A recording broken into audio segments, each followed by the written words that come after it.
سلبیا السلام علیکم ورحمۃ اللہ وبرکاتہ۔ اور اس میں آواز دے دیجیے جس میں حضرت بیان کریں گے۔ الحمد لولیہ والصلاة علی نبیہ، الحمد للہ الولی الحمید الذی یہدی من یشاء ویضل من یرید، فسبحان الذی انشأکم وفی النشأة الأخرى یعید، ويجازي بما عملتم وما هو بظلام للعبيد، ثم نشهد أن لا إله إلا الله وحده لا شريك له، ونشهد أن سيدنا وسندنا ونبينا ومولانا محمدا عبده ورسوله صلى الله عليه وسلم وعلى آله وأصحابه أجمعين، أما بعد، فأعوذ بالله من الشيطان الرجيم، بسم الله الرحمن الرحيم،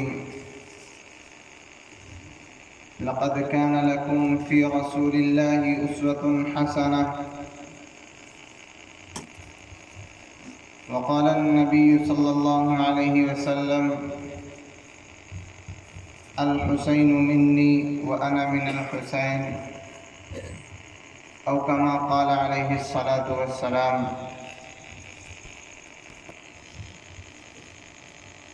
May praise be to Allah, the creator of the worlds, and peace and blessings be upon his Prophet Muhammad sallallahu alaihi wasallam, the head of all messengers, upon his family and all his companions. Dear audience, I have been given the honor to speak some words about 10th Muharram al-Haram before you. May Allah give us tawfiq to follow the teachings of Islam in all aspects of life. Allah says in the Holy Quran, Inna ad-deena 'inda Allahi al-Islam.